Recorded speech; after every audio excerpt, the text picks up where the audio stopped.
헝가리가 세금 인상, 환경 규제로 삼성을 건들자 벌어진 일은 상상을 초월했습니다. 겨우 한국 기업 하나 떠난다고 나라가 망하겠어? 헝가리 정부 고위 관료들은 비웃었습니다. 세금을 2배로 올리고 공장 가동률을 반으로 제한하며 50억 포린트의 벌금을 때렸죠. 작은 나라의 아시아 기업이 감히 덤비면 본때를 보여주겠다는 오만함이었습니다. 그런데 삼성이 진짜로 떠나자 악몽이 시작됐습니다. 우리가 뭘 잘못했나요? 15년 동안 성실히 일했는데. 작은 나라라고 무시했다가 경제가 붕괴된 헝가리의 참혹한 교훈. 지금부터 그 전말을 낱낱이 공개합니다. 저는 페테르 코바치입니다. 헝가리 재무부 차관이었죠.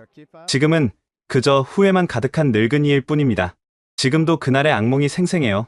3만 명이 하루아침에 거리로 내몰리고 한 도시가 통째로 죽어가는 걸 지켜봐야 했던, 그리고 그 모든 게 제 오만함에서 시작됐다는 걸 깨달았을 때의 그 절망감. 모든 것은 작년 가을 운명의 그날 아침에 시작됐습니다. 차관님, 긴급입니다. 비서가 숨을 헐떡이며 문을 박차고 들어왔어요. 커피를 쏟을 뻔했죠. 무슨 일이야? 이 아침부터. 괴드시 투자지역 재검토 회의가 소집됐습니다. 10분 후에요. 갑자기? 누가 소집했어? 벌라즈 차관님이. 벌라즈. 그 이름을 듣는 순간 뭔가 심상치 않다는 예감이 들었어요. 회의실에 들어서니 이미 고위 관료들이 가득했습니다. 다들 흥분한 표정이었죠. 마치 사냥감을 발견한 하이에나 떼 같았어요. 늦었네, 페테르. 벌라즈가 비웃듯 말했어요. 탁자 위에는 서류 뭉치가 산더미처럼 쌓여 있었죠. 대체 무슨 일이야? 삼성이 또 배짱을 부렸어. 벌라즈가 서류를 탁 내리치며 말했어요.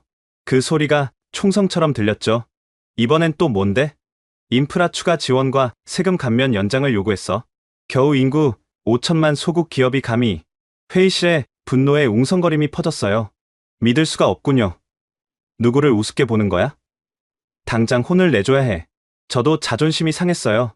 어떻게 감히 그런 요구를? 잠깐. 외교부 차관 러요 씨가 손을 들었어요. 그래도 삼성은 우리 경제에. 러요 씨. 벌라즈가 그를 끊었어요. 당신 누구 편이야? 헝가리 편이야? 한국 편이야? 하지만 3만 명의 일자리가. 일자리? 벌라즈가 냉소했어요. 중국 CATL이 당장이라도 들어올 준비가 됐어. 5만 명을 고용하겠다고 했다고. 정말입니까? 제가 놀라서 물었어요. 내가 직접 확인했어. 벌라즈의 눈이 이상하게 빛났어요. 어젯밤에? 아니, 그건 중요하지 않고 환경부 국장 터마시가 끼어들었어요. 때마침이네요. 시민단체에서 계속 항의가 들어오고 있어요. 배터리 공장 때문에 아이들이 병든다고. 얼마나 심각해? 누군가 물었어요. 글쎄요. 터마시가 망설였어요. 구체적인 증거는 없지만 여론이 안 좋은 건 사실이에요. 그거면 충분해. 벌라즈가 주먹을 쥐었어요. 자, 제안합니다. 괴드시를 우선 투자 지역에서 해제하는 거야. 순간 회의실이 조용해졌어요. 그러면 재정국장이 계산기를 두드렸어요. 지방세가 자동으로 2배가 되는데? 바로 그거야? 벌라즈가 소리쳤어요. 우리는 손 안 대고 코 푸는 거지. 완벽해. 하지만 그건 사실상 삼성을 쫓아내는. 러요 씨가 다시 반대했어요. 쫓아내는 게 아니야. 벌라즈가 교활하게 웃었어요. 공정한 경쟁 환경을 만드는 거지. 한국인들이 특혜 없이 못 버틴다면 그게 우리 잘못이야?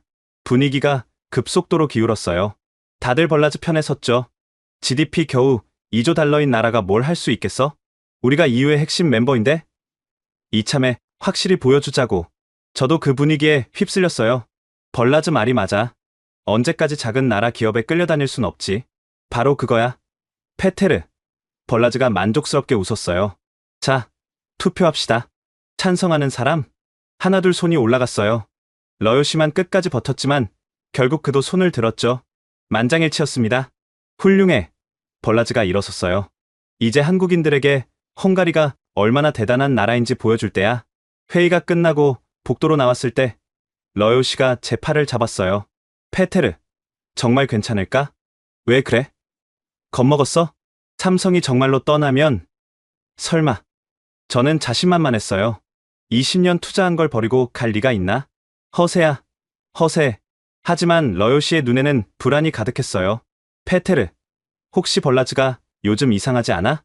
이상하다니? 중국 얘기를 너무 자주 해. 마치. 러요 씨, 제가 그를 끊었어요. 너무 많이 생각하지 마. 우리가 이기는 거야. 집에 돌아와 와인을 따르며 아내에게 자랑했어요. 오늘 큰일을 했어. 한국 기업들에게 우리가 누군지 확실히 보여줬지. 아내의 표정이 어두워졌어요. 여보, 삼성은 좋은 회사라고 들었는데. 좋은 회사? 우리나라에서 특혜만 바라는 기생충이지. 그날 밤, 저는 승리감에 도취되어 있었어요. 일주일 후, 삼성에서 미팅을 요청했지만 일부러 피했죠. 차관님, 삼성 측에서 5번째 연락이. 무시해? 누가 갑인지 똑똑히 알려줘야지. 비서가 망설이다 말했어요. 그런데 차관님, 이상한 소문이. 무슨 소문? 벌라즈 차관님이 최근에 자주 비밀 미팅을 한다고. 중국 사람들과. 헛소문이야. 제가 짜증을 냈어요. 쓸데없는 소리 퍼뜨리지 마. 하지만 그날 밤, 창밖을 보며 문득 불안감이 스쳤어요. 멀리 보이는 삼성 공장의 불빛이 평소보다 어두워 보였거든요. 설마, 정말로? 아니야. 말도 안 돼. 그들이 20년 투자를 벌일 리 없어. 하지만 그때 제 휴대폰에 문자가 왔어요. 발신자 불명이었죠. 곧 재미있는 일이 일어날 겁니다. 준비하세요. 소름이 돋았어요. 누가 보낸 걸까? 그리고 무슨 일이 일어난다는 걸까? 그때는 몰랐습니다. 우리가 이미 거대한 함정에 빠져 있었다는 걸. 그리고 그 함정을 판 사람이 바로 우리 안에 있었다는 걸. 며칠 후, 예상대로 일이 진행되기 시작했습니다. 차관님, 패스트 카운티 의회에서 세율 인상안이 통과됐습니다. 비서가 보고서를 들고 왔어요. 지방사업세를 1%에서 2%로 올린다는 내용이었죠. 좋군. 계획대로야. 하지만 예상치 못한 일이 벌어졌습니다. 괴드시장 졸탄이 반발하고 나선 거예요. 페테르, 이게 무슨 짓입니까? 졸탄이 제 사무실로 찾아왔어요. 얼굴이 불그락불그락했죠. 무슨 말씀이신지 모르겠네요. 시장님, 삼성에 대한 세금을 2배로 올린다니. 미쳤습니까? 우리 시 경제가 어떻게 돌아가는지 아세요? 환경 보호를 위한 정당한 조치입니다. 시민들도 원하고 있고요. 시민? 어떤 시민 말입니까? 삼성에서 일하는 15,000명 시민들은요? 졸탄의 목소리가 떨렸어요. 하지만 저는 단호했습니다. 시장님도 대의를 생각하셔야죠. 헝가리가 언제까지 외국 기업에 끌려다닐 수는 없잖습니까? 페테르, 당신이 괴드시에 마지막으로 온 게 언제요? 우리 시민 절반이 직간접적으로 삼성과 연결되어 있어요. 그게 문제죠. 한 기업에 너무 의존하고 있어요. 졸탄이 주먹을 쥐었어요. 당신들이 무슨 짓을 하는지 모르는군. 이건 단순한 세금 문제가 아니야. 시장이 화를 내며 나간 후, 저는 오히려 기분이 좋았어요. 계획대로 되고 있었거든요. 그날 오후, 드디어 삼성 측과 면담이 잡혔습니다. 한국에서 온박 상무라는 사람이었어요. 예상과 달리 차분한 인상이었죠. 페테르 차관님, 만나서 반갑습니다. 악수를 나누며 그의 손에서 긴장감이 느껴졌어요. 오래 기다리셨죠? 일정이 바빠서요. 이해합니다. 바쁘신 와중에 시간 내주셔서 감사합니다. 정중한 태도였지만 눈빛은 날카로웠어요. 페테르 차관님, 우리가 헝가리에 얼마나 기여했는지 아십니까? 물론 알죠. 하지만 시대가 변했습니다. EU의 환경 규제도 강화되고 있고요. 그래서 세금을 2배로 올린다는 겁니까? 박 상무의 눈빛이 더욱 날카로워졌어요. 우리가 결정한 게 아닙니다. 지방정부의 권한이죠. 차관님도 아시지 않습니까? 이게 누구 의도인지. 침묵이 흘렀습니다. 박 상무가 서류를 꺼냈어요. 작년 한 해 우리가 낸 세금이 2천억 포린트입니다. 고용 창출 효과는 3만 명이고요. 연구개발 투자만 500억 포린트였습니다. 인상적이네요. 그뿐이 아닙니다. 헝가리 대학과 산학협력으로 매년 200명의 엔지니어를 양성하고 있어요. 장학금만 50억 포린트입니다. 몰랐던 사실들이었어요. 하지만 인정할 수는 없었죠. 그래도 규칙은 규칙입니다. 규칙이요? 박 상무가 쓴웃음을 지었어요. 같은 지역 독일 기업은 여전히 0.5%인데요. 그건, 차관님, 솔직해집시다. 이건 표적 과세입니다. 정말 이 모든 걸 잃을 준비가 되셨습니까? 협박입니까? 사실을 말씀드리는 겁니다. 제거하시길 바랍니다. 박 상무가 마지막으로 명함을 건넸어요. 일주일 안에 연락 주십시오. 그 이후는 저희도 다른 선택을 해야 할 것 같습니다. 그가 나간 후 저는 잠시 고민했습니다. 하지만 이미 시작된 일이었어요. 그날 밤 언론 브리핑을 준비했습니다. 외국 기업의 과도한 혜택을 시정하겠습니다. 이는 공정한 경쟁을 위한 조치입니다. 옆에서 홍보 담당관이 속삭였어요. 차관님, 너무 직접적인 표현 아닐까요? 아니야. 확실히 해야 해. 우리가 더 이상 만만하지 않다는 걸 보여줘야지. 다음날 신문 일면은 제 발언으로 도배됐어요. 헝가리 정부, 삼성의 특혜 중단 선언, 환경보호위의 배터리 공장 규제 강화, 시민들 열렬히 환영. 하지만 이상한 일이 벌어지기 시작했습니다. 평소 조용했던 환경단체들이 갑자기 활발해진 거예요. 배터리 공장 나가라. 우리 아이들의 미래를 지켜라. 깨끗한 공기를 돌려달라. 시위대가 삼성 공장 앞에 몰려들었습니다. 누가 조직한 건지 의문이었지만 우리에게는 좋은 명분이 됐죠. 봐요. 시민들의 목소리입니다. 벌라즈가 흡족해했어요. 타이밍이 절묘하네. 누가 조직한 거지? 글쎄요. 시민의식이 높아진 거겠죠? 그때 비서가 들어왔어요. 차관님, 환경단체 그린 헝가리 대표가 면담을 요청했습니다. 그린 헝가리. 거기가 어디더라? 작년에 새로 만들어진 단체래요. 요즘 가장 활발하게 활동하고 있죠. 만나보니 젊은 활동가였어요. 너무 세련되어 보여서 오히려 이상했죠. 우리는 정부의 결정을 전적으로 지지합니다. 배터리 공장의 환경 파괴는 심각한 수준이에요. 구체적인 증거가 있습니까? 물론이죠. 곧 언론에 공개할 예정입니다. 그는 떠나면서 이상한 말을 했어요. 정부가 옳은 선택을 하고 있어요. 더 큰 미래를 위해서요. 더 큰 미래? 무슨 의미일까 궁금했지만 그때는 대수롭지 않게 넘겼어요. 박상무의 경고가 계속 머릿속에 맴돌았습니다. 정말 3만 명의 일자리를 잃을 준비가 됐을까? 하지만 이미 화살은 시위를 떠났어요. 돌이킬 수 없었죠. 며칠 후 예상치 못한 일이 터졌습니다. 차관님, 긴급 뉴스입니다. 비서가 헐레벌떡 뛰어 들어왔어요. 삼성 공장이 5개월간 무허가로 운영됐다는 제보가 들어왔습니다. 뭐라고? 저도 깜짝 놀랐어요. 이건 예상하지 못한 일이었거든요. 익명의 제보자가 언론사에 관련 문서를 보냈답니다. 환경허가가 만료된 상태에서 계속 공장을 돌렸다는 거예요. 순간 머릿속이 복잡해졌습니다. 이건 우리가 계획한 게 아니었어요. 그런데 누가 이런 정보를 갖고 있었을까? 제보자가 누군지 알아봤어? 익명이래요. 추적이 불가능하다고 합니다. 이상했지만 일단 기회는 기회였어요. 일단 조사팀을 꾸리세요. 철저히 조사해야 합니다. 어떤 분을 팀장으로 하실까요? 환경부 너지 국장으로 하죠. 가장 깐깐한 사람이니까. 그날 오후 언론은 난리가 났습니다. 삼성, 불법 운영 발각, 한국 기업의 준법정신 실종. 정부는 뭘 했나? 5개월간 유해물질 무단 배출 가능성, 텔렉스, 네프사바드샤그, 인덱스 등 주요 언론이 일제히 일면 톱으로 다뤘어요. 너무 빠르고 조직적이어서 오히려 이상했죠. 이거 너무 일사불란한데? 저는 혼잣말로 중얼거렸어요. 긴급 조사팀을 파견했습니다. 팀장인 너지 국장은 평소 삼성에 비판적이던 사람이었죠. 너지 국장, 철저히 조사하세요. 법과 원칙대로. 걱정 마세요. 차관님, 먼지 하나까지 털어낼 겁니다. 그의 눈빛이 반짝였어요. 마치 기다렸다는 듯이. 조사팀이 공장에 도착했을 때 이미 취재진이 가득했어요. 누가 언론에 연락했지?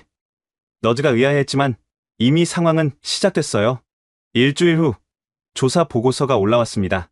차관님, 사실로 확인됐습니다. 작년 여름부터 가을까지 5개월간 환경 허가 없이 운영했어요. 정말로? 네. 허가 갱신 절차가 지연됐는데 그냥 공장을 계속 돌린 겁니다. 사실 저는 알고 있었어요. 이런 일은 헝가리에서 흔했거든요. 행정 처리가 늦어지면 일단 운영하고 나중에 추임받는 게 관례였죠. 다른 공장들은 어떻습니까? 그게 너즈가 망설였어요. 사실 비슷한 경우가 많긴 한데 하지만 지금은 삼성에 집중해야 하지 않을까요? 언론도 주목하고 있고 저는 고민에 빠졌어요. 공정하게 하려면 모든 공장을 조사해야 하지만 일단 삼성부터 처리합시다. 나머지는 나중에. 며칠 후 삼성 측에서 긴급 면담을 요청했습니다. 이번엔 박상무와 함께 법무팀장도 왔어요. 차관님, 이건 명백한 표적 수사입니다. 박상무의 목소리에 분노가 묻어났어요. 표적이라뇨? 법을 어긴 건 사실 아닙니까? 차관님도 아시지 않습니까? 헝가리의 모든 공장이 이런 식으로 운영됩니다. 행정 지연은 정부 책임인데 왜 우리만 문제 삼는 겁니까? 법은 법입니다. 그럼 이것 좀 보시죠. 법무팀장이 서류를 꺼냈습니다. 이게 뭡니까? 같은 기간 환경허가가 만료된 공장 리스트입니다. 독일계 3곳, 프랑스계 2곳, 일본계 1곳, 총 12개 공장이 같은 상황이었어요. 하지만 아무도 문제 삼지 않았죠.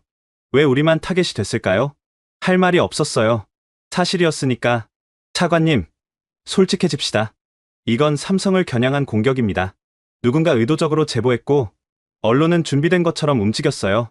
그게 무슨 음모론? 음모론이 아닙니다. 한국 정부도 이 사안을 주시하고 있습니다.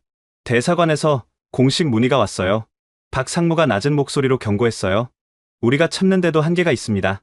계속 이런 식이면 다른 선택을 할 수밖에 없어요. 그게 무슨 뜻입니까? 글쎄요. 폴란드나 체코는 우리를 환영한다고 하더군요. 아무 조건 없이요. 그 말에 가슴이 철렁했습니다. 잠깐, 정말로 이전을 검토하고 있다는 겁니까? 이미 실무팀이 현장 조사를 다녀왔습니다. 박 상무가 일어서며 마지막 경고를 했어요. 일주일 드리겠습니다. 현명한 선택하시길 바랍니다. 그들이 떠난 후 저는 깊은 고민에 빠졌어요. 하지만 이미 언론은 들끓고 있었죠. 다음 날 정부는 공식 발표를 했습니다. 삼성의 50억 포인트 벌금 부과, 추가 제재 검토 중, 법 앞에 예외는 없다. 발표 직후 삼성 주가가 폭락했습니다. 한국 언론들도 이 사건을 크게 다뤘어요. 헝가리 정부, 삼성 겨냥 의혹, 표적 수사 논란 확산. 그런데 이상한 일이 또 일어났습니다.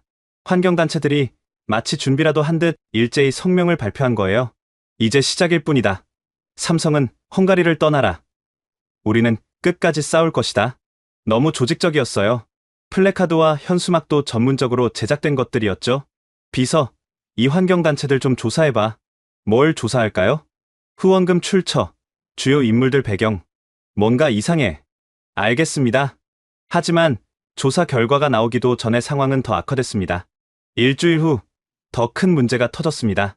차관님, 주민들이 집단 소송을 제기했습니다. 소음 피해 보상을 요구하고 있어요.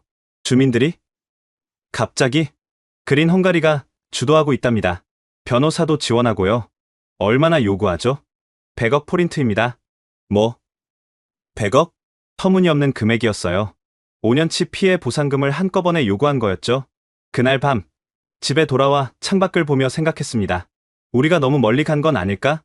아내가 걱정스럽게 물었어요. 여보, 요즘 뉴스 보니까 삼성 문제가 심각하던데? 일시적인 거야. 곧 해결될 거야. 하지만 제 목소리에도 확신이 없었어요. 다음 날 아침, 충격적인 소식을 들었습니다. 차관님, 삼성이 공장 가동률을 30% 줄였대요. 벌써? 직원들 조기 퇴근시키고 주말 근무도 중단했답니다. 이건 심각한 신호였어요. 하지만 우리는 멈추지 않았습니다. 오히려 더 강하게 나갔죠. 주민 소송이 시작되자 상황은 걷잡을 수 없이 악화됐습니다. 차관님, EU 의회에서 연락이 왔습니다. 비서가 긴장한 표정으로 보고했어요. 뭐라고 하던가? 헝가리의 배터리 공장 환경 문제를 주시하고 있다고 합니다. 조사단을 파견할 수도 있대요. 이건 우리가 원하던 바였습니다. EU의 개입은 삼성을 더욱 압박할 좋은 무기가 될 터였죠. 좋아. 이참에 환경영향평가를 재검토하라고 지시하세요. 아주 깐깐하게. 전면 재검토요? 그래. 처음부터 다시 모든 허가 사항을 재검토하는 거야. 며칠 후 환경부는 삼성에 폭탄 선언을 했습니다. 전면적인 환경영향평가 재실시 명령, 평가 기간 중 공장 가동률 50% 제한, 모든 배출 물질 실시간 모니터링 의무화. 이건 사실상 공장을 반쯤 멈추라는 명령이었어요. 삼성 측의 반응은 즉각적이었습니다. 페테르 차관님, 이건 도를 넘었습니다. 이번엔 한국 본사에서 최 전무라는 사람이 직접 날아왔어요. 박 상무보다 훨씬 높은 사람이었죠. 회의실에 들어온 최 전무의 표정은 얼음장 같았어요. 전무님, 먼 길 오셨네요. 차관님, 농담할 상황이 아닙니다. 공장 가동률을 제한한다는 게 말이 됩니까? 환경보호를 위한 불가피한 조치입니다. 환경보호? 최 전무가 냉소했어요. 그럼 왜 우리 공장만 대상입니까? 옆에 있는 독일 화학공장은요? 순차적으로 진행할 예정입니다. 거짓말 마세요. 이게 표적 규제가 아니면 뭡니까? 분위기가 험악해졌어요. 최 전무가 태블릿을 꺼내 보여줬어요. 이게 뭔지 아십니까? 뭡니까? 폴란드 정부의 공식 투자 유치 제안서입니다. 우리 공장을 통째로 옮기면 10년간 세금을 면제해준대요. 심장이 쿵 내려앉았습니다. 그리고 이건 체코 정부의 제안입니다. 부지 무상 제공에 인프라까지 깔아준답니다. 그래서요? 차관님, 이건 마지막 경고입니다. 우리도 비즈니스를 합니다. 손해를 보면서까지 헝가리에 있을 이유가 없어요. 그건 협박. 협박이 아니라 현실입니다. 최 전무가 일어섰어요. 일주일 드리겠습니다. 그 안에 모든 제재를 철회하세요. 만약 안 하면요? 우리는 떠날 겁니다. 완전히요. 최 전무가 문을 나서며 돌아봤어요. 참고로 말씀드리는데 이미 핵심 장비 이전 계획을 세웠습니다. 결정만 하면 한 달 안에 실행할 수 있어요. 잠깐, 제가 급하게 불렀어요. 정말로 떠날 생각입니까? 차관님이 결정하실 일입니다. 우리를 파트너로 볼 건지, 적으로 볼 건지, 회의실을 나가는 최 전무의 뒷모습을 보며 처음으로 진짜 두려움을 느꼈어요. 그날 밤, 벌라즈와 긴급 회동을 했습니다. 설마 진짜로 떠나겠어? 엄포야, 엄포. 벌라즈는 여전히 자신만만했어요. 근데 폴란드가 정말 그런 조건을 제시했대. 그래도 이미 투자한 게 얼마인데? 공장 건물, 설비, 인력 다 버리고 갈 수는 없어. 하지만 걱정 마. 내가 확인한 정보가 있어. 벌라즈가 목소리를 낮췄어요. 뭔데? 중국 CATL이 우리한테 관심 있대. 삼성 떠나면 바로 들어올 준비가 됐다고. 정말? 내가 직접 연락받았어. 삼성보다 더 좋은 조건으로 투자하겠대. 그 말에 조금 안심이 됐습니다. 하지만 뭔가 찜찜했어요. 그런데 벌라즈, 환경단체들이 너무 조직적으로 움직이는 것 같지 않아? 그게 뭐 어때서? 우리한테 유리하잖아. 누가 뒤에서 지원하는 것 같은데? 페테르, 쓸데없는 걱정하지 마. 중요한 건 우리가 이기고 있다는 거야. 다음 주 환경단체들의 시위가 절정에 달했습니다. 삼성은 헝가리를 떠나라. 깨끗한 공기를 돌려달라. 우리 아이들의 미래를 지켜라. 시위대가 공장 정문을 봉쇄했어요. 출퇴근하는 직원들이 큰 불편을 겪었죠. 그런데 정말 이상했습니다. 시위대의 플래카드와 구호가 너무 전문적이었어요. 깨끗한 미래를 위해 그린 헝가리, 배터리 공장 에노, 그린 에너지 YES. 심지어 영어와 중국어로 된 플래카드도 있었어요. 비서, 이 환경단체들 조사는 어떻게 됐어? 그게 좀 이상합니다. 뭐가? 그린 헝가리의 후원금 대부분이 해외에서 들어왔어요. 홍콩, 싱가포르 계좌를 통해서요. 해외? 누가 후원하는데? 추적이 어려워요. 여러 단계를 거쳐서 들어와서 순간 불안감이 엄습했어요. 뭔가 큰 그림이 있는 것 같았죠. 그때 언론이 또다시 포문을 열었어요. 삼성, 유해물질, 무단 방출 의혹, 직원 안전사고, 은폐 정황, 5년간 암 환자 급증, 삼성과 연관성은? 터무니없는 추측성 기사들이었지만 이미 여론은 삼성의 등을 돌린 상태였어요. 차관님, 여론조사 결과가 나왔습니다. 홍보 담당관이 보고했어요. 어때? 시민 65%가 삼성 규제 강화를 지지한대요. 봐, 시민들이 원하잖아. 하지만 뭔가 이상했어요. 조사 문항을 보니 너무 유도적이었거든요. 그때 한 가지 이상한 점을 발견했습니다. 차관님, 최근 언론 보도를 분석해봤는데요. 홍보 담당관이 보고했어요. 특정 시간대에 일제히 기사가 나가고 있습니다. 오전 9시, 오후 3시, 저녁 7시. 마치 누군가 조율하는 것처럼요. 그게 무슨 말이야? 모르겠습니다. 하지만 너무 조직적이에요. 그리고 기사 내용도 비슷한 문구가 반복되고 순간 등골이 서늘했습니다. 혹시 우리가 모르는 다른 힘이 작용하고 있는 건 아닐까? 그날 저녁 집에 돌아가는 길에 삼성 공장을 지나갔어요. 평소 스무네 시간 환하게 불이 켜져 있던 공장이 어두웠어요. 주차장에도 차가 별로 없었죠. 정말로 떠날 준비를 하고 있는 건가? 불안감이 밀려왔지만 이미 돌이킬 수 없는 지경까지 온 것 같았어요. 일주일 후 결정적인 순간이 왔습니다. 차관님, 삼성이 이사회를 소집했대요. 비서가 창백한 얼굴로 뛰어 들어왔어요. 뭐? 한국 본사에서 긴급 이사회를 열었답니다. 안건은 헝가리 사업 철수 검토래요. 그 순간 모든 것이 현실이 됐습니다. 우리가 너무 멀리 왔다는 걸 깨달았죠. 하지만 이미 늦었어요. 정말로 그날이 왔습니다. 금요일 오전 9시. 그날은 제 인생에서 가장 길고 어두운 날이었습니다. 차관님, 삼성이 공식 발표했습니다. 비서의 목소리가 떨렸어요. 저도 손이 떨려 커피잔을 놓칠 뻔했죠. 뭐라고 발표했어? 헝가리 공장 완전 철수입니다. 단계적 철수가 아니라 완전 철수요. 귀를 의심했습니다. 설마 했던 일이 현실이 된 거예요. 텔레비전을 켜니 모든 채널이 속보를 전하고 있었습니다. 삼성 SDI, 헝가리 완전 철수 선언, 기술 보안 우려 및 사업 환경 악화가 주요 원인, 3만 명, 대량 실직 우려, 유럽 전기차 배터리 공급망 타격, 청천벽력이었습니다. 부분 철수도 아니고 완전 철수라니. 발표문을 자세히 읽어봤어요.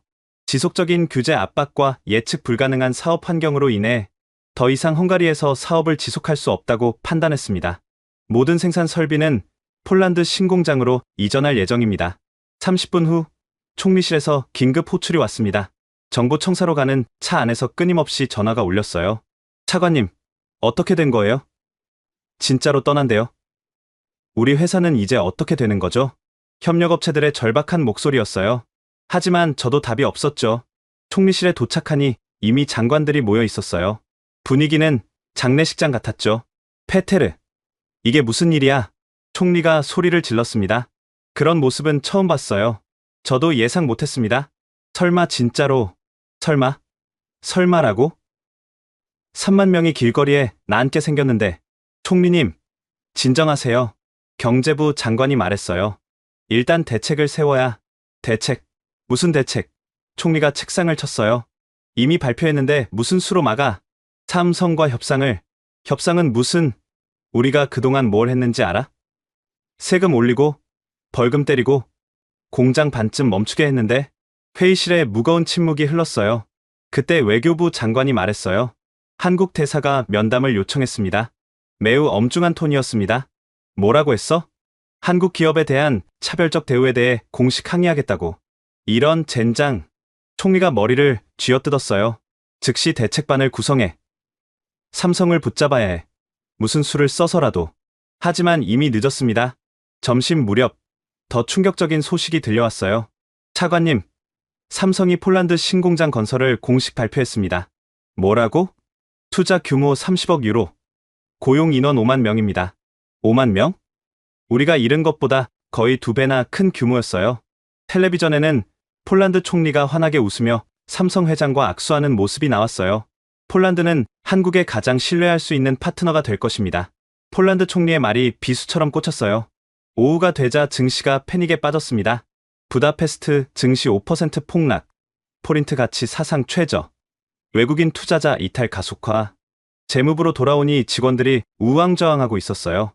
차관님, 포린트 가치가 계속 떨어지고 있어요. 긴급 시장 개입이 필요합니다. 외환 보유고를 풀어야. 하지만 이건 시작에 불과했어요. 오후 3시 삼성협력업체 대표들이 몰려왔어요. 차관님, 우리는 이제 어떻게 됩니까? 한 대표가 울먹이며 물었어요.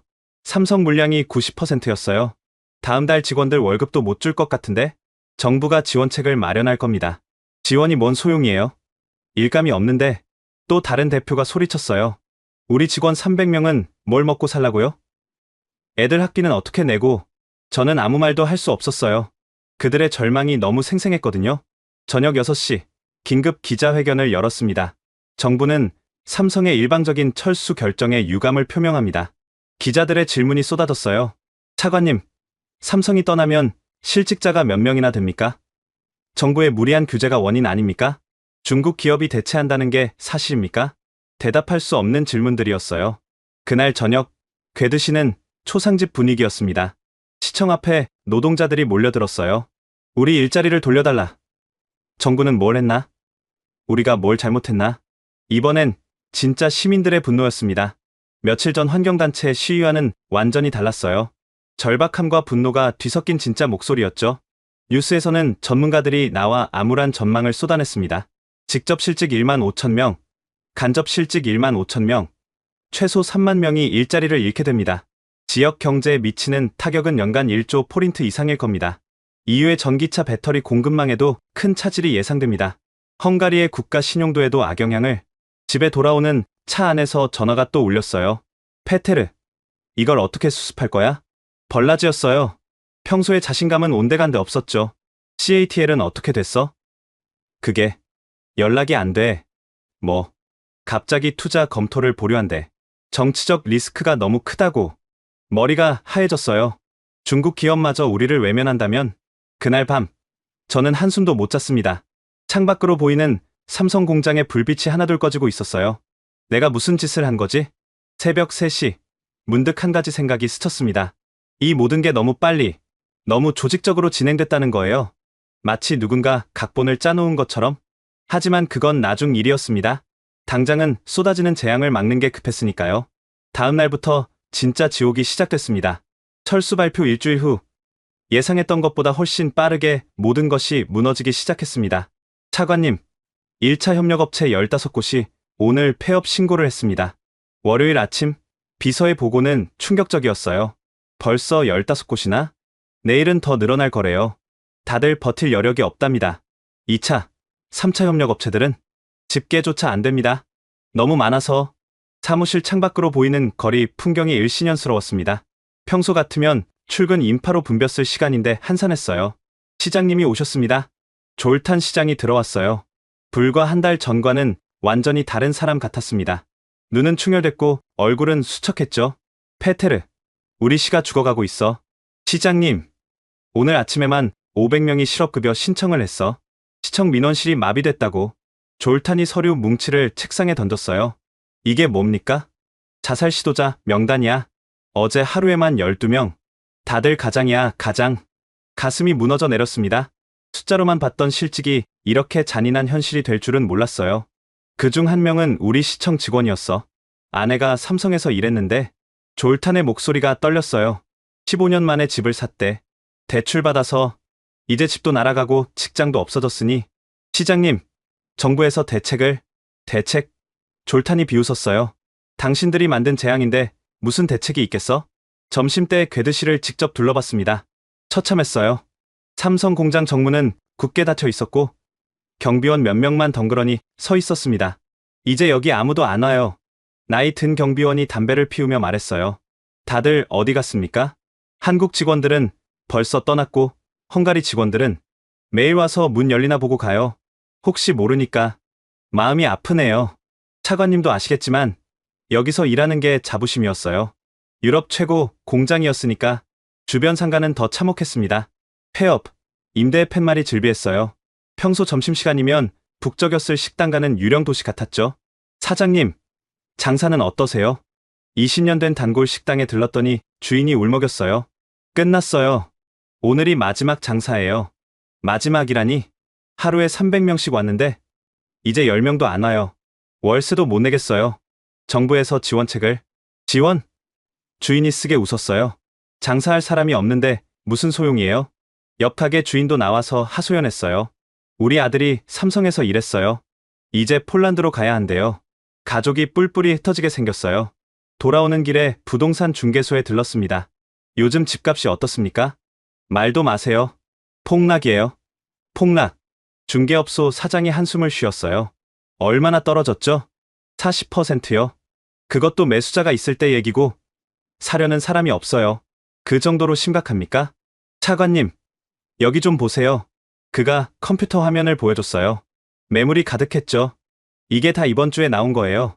다들 떠날 준비하는 거죠. 어디로 간다는 겁니까? 부다페스트. 아니면 아예 외국으로? 여기엔 미래가 없으니까. 사무실로 돌아오니 더 나쁜 소식이 기다리고 있었어요. 차관님, 세수가 급격히 줄어들고 있습니다. 재정과장이 심각한 표정으로 보고했어요. 얼마나?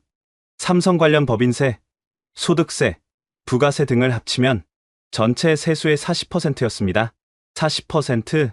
믿을 수 없는 숫자였어요. 지방세까지 합치면 더 늘어납니다. 괴드시는 사실상 재정 파탄 상태예요. 그럼 시 예산은?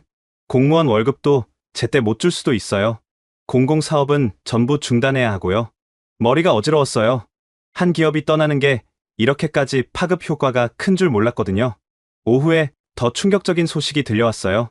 차관님, 다른 외국 기업들도 동요하고 있습니다. 산업부 국장이 긴급 보고를 했어요.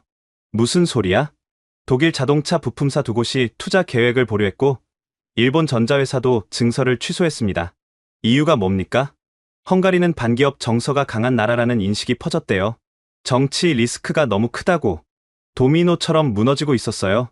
차관님, EU 본부에서 연락 왔습니다. 뭐라고 해? 헝가리의 투자 환경을 재평가하겠답니다. 그린딜 프로젝트 지원금도 재검토한대요. 그게 얼마짜리입니까? 50억 유로입니다. 50억 유로. 7조 5천억 포린트가 날아갈 판이었어요. 저녁 무렵 텔레비전 뉴스는 온통 암울한 소식뿐이었습니다. 삼성협력업체 연쇄 도산, 이번 주만 50곳, 괴드시 실업률 20% 돌파, 헝가리 신용등급 하향 조정 우려, 유럽 전기차 배터리 공급 차질로 완성차 업계 비상. 그때 충격적인 장면이 나왔어요. 삼성 공장에서 일하던 노동자가 인터뷰하는 모습이었죠. 15년 동안 성실히 일했어요. 아이가 셋인데 아내도 협력업체에서 일했는데 같이 실직했어요. 남자가 울먹이며 말을 잇지 못했어요. 정부를 믿었는데 우리가 뭘 잘못했습니까? 왜 우리가 대가를 치러야 합니까?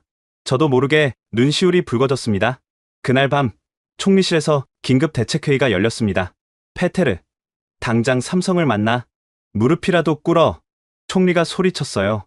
이미 연락을 시도했지만 거부하고 있습니다. 그럼 한국으로 직접 가. 대통령이든 누구든 만나서 해결해. 하지만은 무슨. 총리가 테이블을 쳤어요. 나라가 망하고 있어. 당장 해결책을 찾아. 경제부 장관이 보고했어요. 총리님, 더 큰 문제가 있습니다. 또 뭐야? 삼성이 빠진 자리를 중국 기업이 메울 거라고 했는데 CATL이 투자를 취소했습니다. 정치적 리스크가 너무 크대요. 우리가 삼성한테 한 걸 보고 총리의 얼굴이 창백해졌어요. 그럼 아무도 안 온다는 거야? 당분간은? 그럴 것 같습니다. 회의실에 무거운 침묵이 흘렀어요. 회의가 끝나고 나오는데 벌라즈가 저를 붙잡았어요. 페테르, 큰일 났어. 평소에 자신만만함은 온데간데 없었어요. 이제 와서 무슨. 내가 실수했어. CATL이 확실하다고 했는데. 벌라즈, 혹시 누구한테 뭔가 약속받은 거 있어? 벌라즈가 눈을 피했어요. 그건 나중에 얘기하고 일단 삼성을 잡아야 해. 뭐든 해야지. 하지만 이미 늦었어요. 삼성은 폴란드 신공장 건설을 공식 발표했거든요. 투자 규모 30억 유로. 고용 인원 5만 명. 우리가 잃은 것보다 2배나 큰 규모였어요. 폴란드 총리는 환하게 웃으며 삼성 회장과 악수하는 사진이 일면을 장식했죠. 집에 돌아와 뉴스를 보니 시민 인터뷰가 나오고 있었어요. 정부가 우리를 버렸어요. 일자리를 돌려주세요. 한 여성이 울부짖었어요. 남편이 실직하고 매일 술만 마셔요. 애들은 학원도 끊었고. 이게 나라예요? 또 다른 인터뷰. 20년 동안 모은 돈으로 집 샀는데 이제 반값이래요. 대출금도 못 갚겠어요. 우리 동네 가게 절반이 문 닫았어요. 여기가 유령 도시예요. 그 순간 깨달았습니다. 우리가 무너뜨린 건 단순한 공장이 아니었어요. 수만 가정의 삶이었던 거죠. 한 도시의 미래였고 한 나라의 신뢰였어요. 새벽녘 창밖을 보니 멀리 삼성 공장이 보였어요. 완전히 어두웠죠. 죽은 도시 같았어요. 우리가 정말로 무슨 짓을 한 거지? 그때 문득 이상한 생각이 들었어요. 이 모든 게 너무 체계적으로, 너무 빠르게 진행됐다는 거예요. 환경단체의 갑작스런 등장, 언론의 일제 공격, 익명의 제보. 누군가 의도적으로 계획한 것 같았어요. 하지만 그건 나중에 생각할 일이었죠. 당장은 무너져가는 나라를 구해야 했으니까. 다음 날, 저는 중대한 결심을 했습니다. 폐허가 된 공장을 보며 저는 무언가 이상함을 느꼈습니다. 철수 발표 한 달 후, 저는 텅 빈 삼성 공장 앞에 서 있었습니다. 한때 24시간 불이 꺼지지 않던 곳이 이제는 거대한 무덤 같았어요. 정문에는 매각이라는 팻말만 덩그러니 걸려 있었죠. 차관님, 여기서 뭐 하세요? 나이 든 경비원이 다가왔어요. 예전에 봤던 그 사람이었죠. 그냥 생각 좀 하려고요. 저도 이제 다음 주면 그만둬요. 지킬 것도 없는데 뭐. 경비원이 쓸쓸히 웃었어요. 아저씨는 여기서 얼마나 일하셨어요? 12년요. 공장 지을 때부터 있었죠. 그럼 잘 아시겠네요. 이 공장이 뭘 만들었는지. 그럼요. 그냥 배터리가 아니에요. 유럽 전기차의 심장이었죠. 경비원이 담뱃불을 붙이며 말을 이었어요. BMW, 메르세데스, 아우디, 폴크스바겐 다 여기서 나간 배터리를 썼어요. 최고 품질이었거든요. 그렇게 중요한 곳이었나요? 작년에 EU 위원장이 직접 왔어요. 뭐라고 했는지 아세요? 뭐라고 했는데요? 여기가 유럽 그린딜의 핵심이래요. 2030년까지 탄소 중립 달성하려면 여기서 나오는 배터리가 꼭 필요하다고. 가슴이 먹먹해졌어요. 근데 이제 다 끝났죠. 폴란드로 가버렸으니. 경비원은 담배를 끄고 돌아갔어요. 사무실로 돌아와 자료를 뒤져봤습니다. 몰랐던 사실들이 쏟아져 나왔어요. 삼성 SDI 헝가리 공장 현황 보고서를 찾았죠.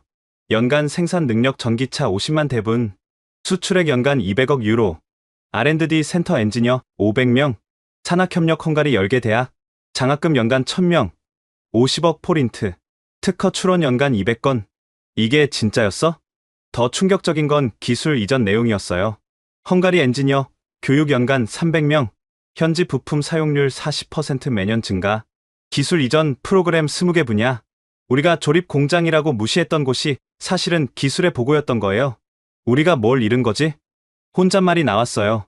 그때 비서가 급하게 들어왔습니다. 차관님, 이상한 점을 발견했습니다. 뭔데? 그 익명 제보자 말입니다. 무허가 운영을 제보한 사람요. 그래서?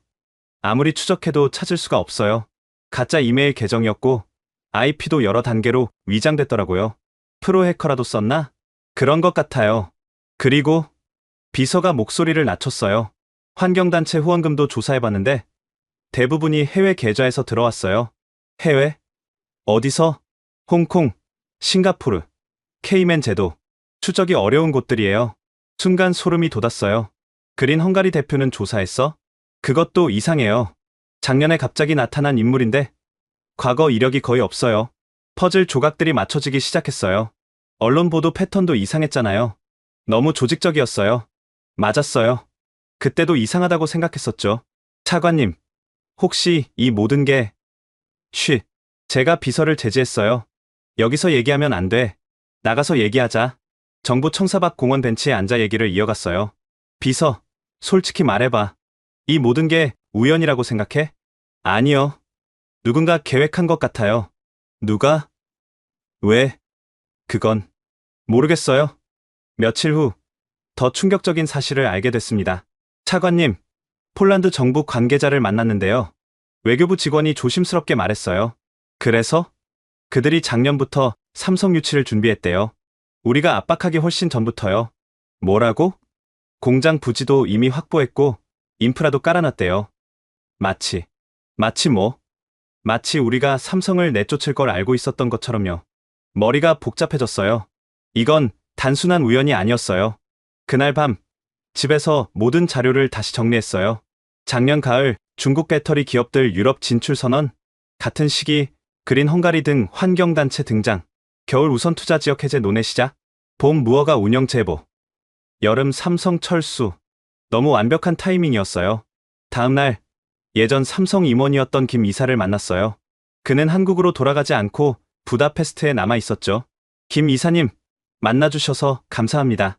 이제 와서 무슨 용건이죠? 차가운 목소리였지만 만나준 것만으로도 감사했어요. 정말 죄송합니다. 우리가 큰 실수. 김 이사가 쓰게 웃었어요. 계획적이었잖아요. 하나 묻고 싶은 게 있습니다. 혹시 다른 나라나 기업이 이 일에 개입했을 가능성은? 김 이사의 표정이 변했어요. 이제야 눈치채셨네요. 무슨 뜻입니까? 차관님, 혹시 최근 중국 배터리 기업들의 움직임을 아세요? CATL이 유럽 진출을 준비한다고 들었는데? 준비가 아니에요. 이미 시작했죠. 근데 가장 큰 걸림돌이 뭐였을까요? 설마. 맞아요. 삼성이었죠. 기술력에서도 품질에서도 압도적이니까. 김 이사가 커피를 한 모금 마시고 말을 이었어요. 폴란드나 체코도 비슷한 압박을 받았어요. 정말요? 환경단체 시위, 언론 공격, 규제 강화. 똑같은 패턴이었죠. 그런데 왜 거기서는? 간단해요. 그들은 배후를 알아챘으니까요. 그리고 현명하게 대처했죠. 우리만 속은 거군요. 속은 게 아니에요. 김 이사가 날카롭게 말했어요. 이용당한 거죠. 여러분의 오만함을 이용당한 거예요. 그 말이 가슴에 비수처럼 꽂혔어요. 이제 어떻게 해야 할까요? 글쎄요. 신뢰를 한번 잃으면 회복하기 어렵죠. 특히 이런 식으로 잃으면 그래도 방법이 있지 않을까요? 김 이사가 한참을 생각하더니 말했어요. 하나 있긴 해요. 뭡니까? 진실을 밝히는 거예요. 모든 진실을. 그리고 진심으로 사과하는 거죠. 하지만 증거가 찾아야죠. 아직 늦지 않았어요. 대신 각오는 하셔야 해요. 진실을 밝히면 누군가는 책임을 져야 하니까. 돌아오는 길에 많은 생각이 들었어요. 우리는 정말로 우리 손으로 나라를 망칠 뻔했구나. 그것도 남의 계략에 놀아나서. 그날 밤 저는 결심했어요. 진실을 밝혀야겠다고. 그게 이 나라를 위한 마지막 봉사일지도 모르니까. 한국과의 비밀 접촉에서 더 충격적인 사실을 알게 되었습니다. 김 이사와 만난 다음 날 뜻밖의 연락이 왔습니다. 차관님, 한국 대사관에서 비공식 면담을 제안했습니다. 희망의 끈이라도 잡고 싶었어요. 즉시 수락했죠. 비밀 장소에서 만난 사람은 박상무였습니다. 떠났다고 들었는데 아직 부다페스트에 있었던 거예요. 박상무님, 이렇게 다시 만나게 되다니. 페테르 차관님, 시간이 없으니 단도직입적으로 말씀드리죠. 그의 표정은 예전보다 부드러웠어요. 아직 완전히 늦지 않았습니다. 정말입니까? 하지만 이미 철수를 발표했잖아요. 본사에서도 재검토 의견이 있어요. 폴란드 공장을 짓는데 2년이 걸리거든요. 그동안 생산 공백이 문제죠. 한 줄기 희망이 보였어요. 그럼 어떻게 해야 합니까? 먼저 진실을 아셔야 합니다. 박상무가 태블릿을 꺼냈어요. 이게 뭡니까? 폴란드와 체코가 받았던 압박 자료입니다. 차관님네가 당한 것과 똑같은 패턴이에요. 자료를 보니 소름이 돋았어요. 환경단체 시위, 언론 공격, 규제 강화, 판박이었죠. 그런데 그들은 어떻게? 간단해요. 배우를 알았으니까요. 박상무가 다른 문서를 보여줬어요. 이건 중국 정부 문서, CATL의 유럽 시장 장악 전략입니다. 5년 계획이에요. 문서를 읽어보니 충격적이었어요. 1단계 현지 환경단체 지원, 2단계 여론 조성, 3단계 규제 압박 유도, 4단계 경쟁사 철수, 5단계 시장 진입. 우리가 완전히 이용당했군요. 그래서 폴란드와 체코는 달랐어요. 우리가 정보를 공유했거든요. 왜 우리한테는? 차관님네가 듣지 않았잖아요. 오히려 우리를 적대시했고요. 부끄러웠어요. 정말 부끄러웠죠. 그래서 제안입니다. 박상무가 진지하게 말했어요. 헝가리 정부가 진심으로 사과하고 확실한 보장을 한다면 재검토할 용의가 있어요. 어떤 보장 말입니까? 첫째, 총리가 직접 한국을 방문해 공식 사과할 것. 총리가 직접. 둘째, 향후 10년간 세금과 규제를 동결하는 특별법 제정. 의회 승인이 필요한데. 셋째, 이번 사태의 진상을 투명하게 조사하고 공개할 것. 쉽지 않은 조건들이었어요. 특히 총리의 공식 사과는 정치적 부담이 컸죠. 그리고 하나 더. 또 있습니까? 개인적 조언인데. 페테르 차관님도 조심하세요. 무슨 뜻이죠? 이 일에 연루된 사람들이 가만히 있지 않을 거예요. 특히 중국과 연결된 사람들은. 벌라즈 말인가요? 박상무가 고개를 끄덕였어요. 처음부터 그와 접촉한 사람들을 조사해보세요. 놀라운 사실을 발견할 거예요. 돌아오는 길에 많은 생각을 했어요. 벌라즈가 정말 처음부터 중국과 연결되어 있었을까?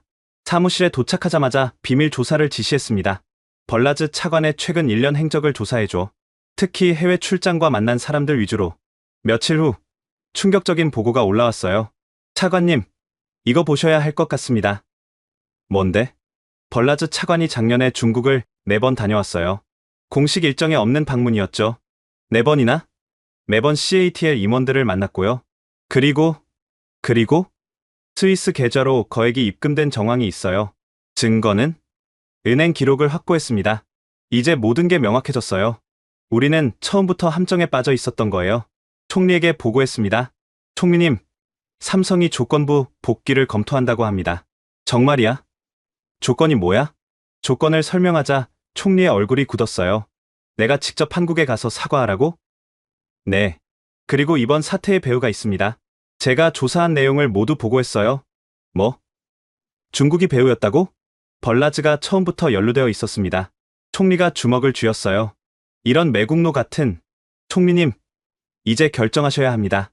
진실을 밝히고 사과할 건지, 아니면 이대로 나라가 망하는 걸 지켜볼 건지. 긴 침묵이 흘렀어요. 알았어. 한국에 가겠어. 현명한 결정입니다. 대신 너도 각오해라. 이 일의 책임을 져야 할 사람이 필요할 테니까. 알고 있습니다. 그날 밤, 벌라즈가 체포됐습니다. 국가 기밀 유출과 뇌물수수 혐의였죠. 페테르, 내가 날 팔았구나. 연행되면서 벌라즈가 소리쳤어요. 너도 공범이야. 너도 똑같아. 어느 정도는 맞는 말이었어요. 저도 오만했고, 저도 실수했으니까. 하지만 이제라도 바로잡아야 했어요. 일주일 후, 총리의 방안이 성사됐습니다. 떠나기 전 총리가 제게 말했어요. 페테르, 이번이 마지막 기회야. 꼭 성공시켜야 해. 최선을 다하겠습니다. 너도 함께 가라. 내가 시작한 일이니 내가 마무리해야지. 그렇게 저는 총리와 함께 한국으로 향했습니다. 처음 타보는 서울행 비행기 안에서 저는 많은 생각을 했어요. 작은 나라라고 무시했던 곳에 고개를 숙이러 가는 심정이 어땠을까요? 하지만 이게 맞는 일이었어요. 진짜 친구가 누구인지 이제야 깨달았으니까. 정부 조사를 시작하자 충격적인 진실이 드러났습니다. 서울에 도착한 다음 날 한국 정부 청사에서 회담이 열렸습니다. 헝가리 총리님, 어서 오세요. 한국 산업부 장관이 우리를 맞았어요. 정중했지만 거리감이 느껴졌죠. 회담장에는 삼성 최고 경영진도 참석했어요. 총리가 준비한 연설문을 읽기 시작했습니다. 먼저 진심으로 사과드립니다. 우리의 오만과 편견이 소중한 파트너를 잃을 뻔했습니다. 통역이 끝나자 좌중이 조용해졌어요. 특히 이번 사태가 외부 세력의 계획적 공작이었음을 밝히며 우리가 그들에게 이용당했음을 인정합니다. 이 부분에서 한국 측 표정이 미묘하게 변했어요. 삼성 부회장이 물었습니다. 구체적으로 어떤 공작이었는지 설명해 주시겠습니까? 제가 준비한 자료를 꺼냈어요. 중국 CATL이 조직적으로 개입했습니다. 환경단체 지원, 언론 조작, 심지어 우리 정부 고위 관료 매수까지 증거 자료를 하나씩 제시했어요. 그린 헝가리 후원금 출처, 언론사들의 중국계 광고 수주 내역, 벌라즈의 스위스 계좌, 중국 전략 문서, 한국 측에서 자료를 꼼꼼히 검토했어요. 흥미롭네요. 산업부 장관이 말했어요.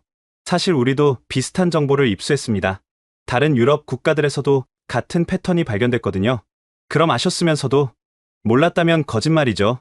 하지만 헝가리는 스스로 함정에 빠졌어요. 우리가 경고했는데도 할 말이 없었어요. 사실이었으니까. 점심시간 비공식 대화가 이어졌어요. 차관님, 박 상무가 다가왔어요. 이제 진실을 아셨으니 좀 더 솔직하게 말씀드릴게요. 부탁드립니다. 중국은 5년 전부터 이런 전략을 써왔어요. 동남아에서 시작해서 유럽까지. 왜 아무도 다들 알아요. 하지만 증거를 잡기 어렵고 설령 안다 해도 중국 시장이 무서워서 말을 못하죠. 우리처럼 속는 나라가 많겠네요. 헝가리는 운이 좋은 편이에요. 운이 좋다고요? 우리 경제가 박살났는데? 그래도 깨달았잖아요. 어떤 나라는 끝까지 모르고 당해요. 오후 회담이 재개됐어요. 삼성 부회장이 말했습니다. 솔직히 말씀드리면 헝가리로 돌아가는 건 쉽지 않은 결정입니다. 이해합니다. 신뢰가 깨졌고 투자 환경도 악화됐죠.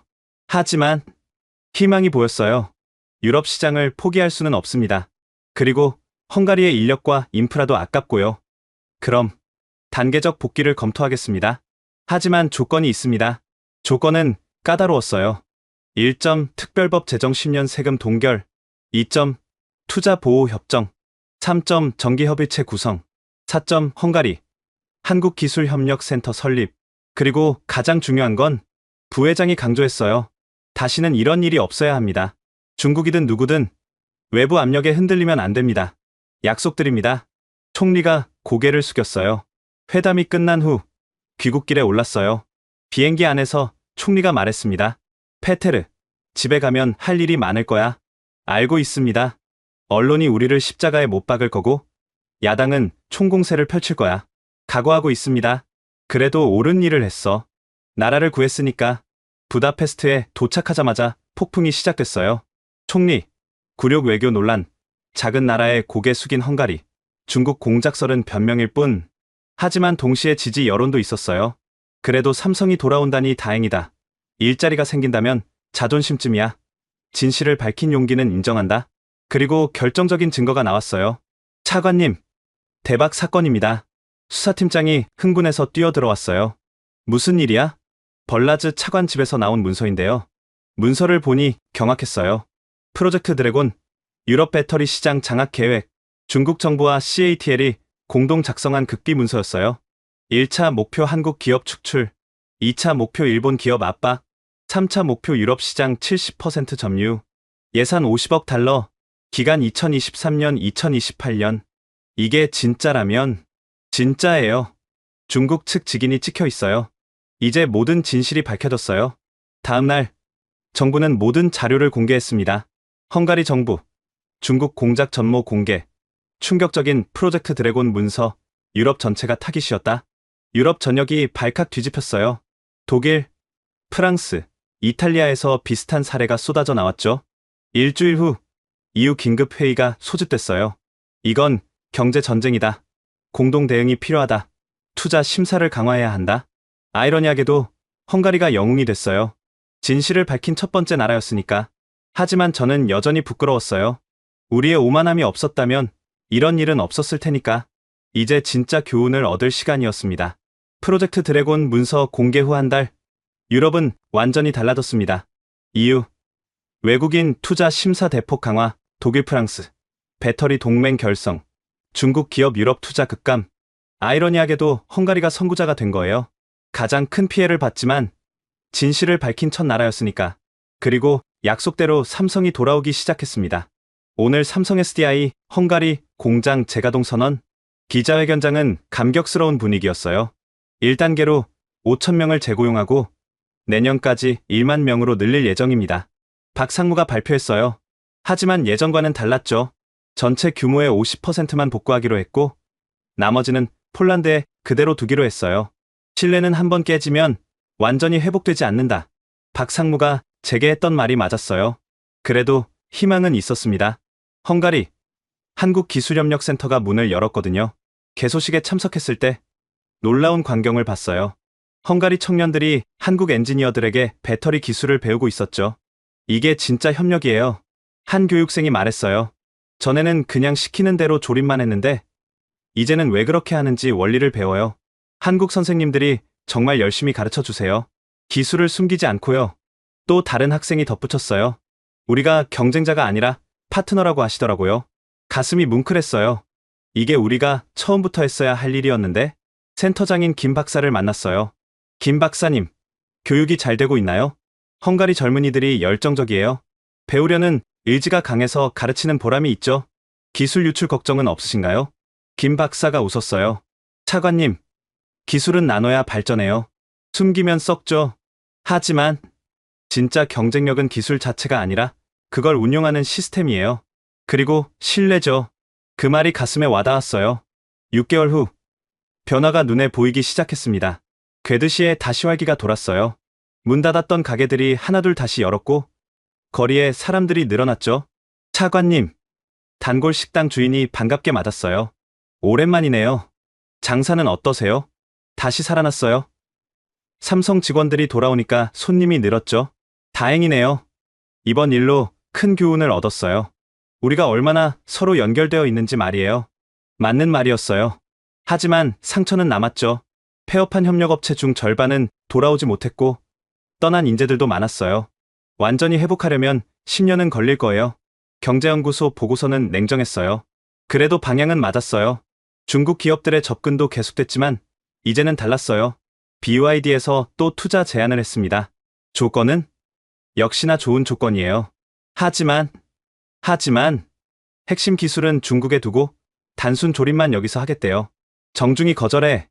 이제 우리는 현명해졌어요. 당장의 이익보다 장기적 파트너십을 선택하게 됐죠. 1년 후 뜻밖의 소식을 들었어요. CATL이 유럽 진출을 포기했대요. 왜? 프로젝트 드래곤이 폭로된 후 유럽 전체가 경계하니까요. 이미지가 너무 나빠졌죠. 역설적이었어요. 그들의 전략이 성공하려면 비밀이 유지됐어야 하는데 우리가 폭로하면서 오히려 무산된 거죠. 마지막으로 벌라즈를 면회했습니다. 감옥에서 만난 그는 초췌했어요. 후회되나? 매일 후회해. 왜 그랬어? 벌라즈가 쓰게 웃었어요. 더 큰 미래를 봤다고 생각했어. 중국과 손잡는 게 현명하다고. 결과는? 내가 바보였지. 이용당하고 버려졌어. 그래도 하나는 배웠네. 진짜 파트너가 누구인지. 면회를 마치고 나오며 생각했어요. 국가 간 경쟁에서 우리는 때로 조리됩니다. 하지만 진짜 친구가 누구인지, 진짜 적이 누구인지 구별하는 지혜가 필요합니다. 값싼 유혹 뒤에 숨은 진짜 의도를 봐야 합니다. 그것이 이 사건이 우리에게 남긴 가장 값진 교훈입니다. 삼성은 완전히 돌아오지 않았습니다. 하지만 우리는 더 중요한 것을 얻었어요. 겸손과 지혜, 그리고 진정한 파트너십의 의미를. 그날 저녁 삼성 공장을 바라봤어요. 예전만큼은 아니지만 다시 불이 켜져 있었죠. 절반의 성공이었지만 그것만으로도 감사했어요. 우리가 잃을 뻔한 것에 비하면 기적이었으니까. 이제 저는 은퇴했습니다. 후배들에게 항상 하는 말이 있어요. 오만은 재앙의 시작이고 겸손은 지혜의 시작이다. 그리고 하나 더. 작은 나라는 없다. 오직 작은 생각만 있을 뿐이다. 지금까지 헝가리 정부 관계자의 충격적인 고백을 들어보셨습니다. 작은 나라 기업이라고 무시했다가 국가 경제가 무너질 뻔한 이야기 어떠셨나요? 게다가 그 배후에 숨어있던 거대한 음모까지. 정말 국제사회는 한치 앞을 알 수 없는 정글 같습니다. 이 이야기가 주는 교훈을 많은 분들과 나누고 싶다면 영상을 공유해주세요. 구독과 좋아요도 부탁드립니다. 다음에도 더 놀라운 이야기로 찾아뵙겠습니다. 지금까지 코리아 원더풀이었습니다. 감사합니다. 감사합니다. 감사합니다. 감사합니다. 감사합니다.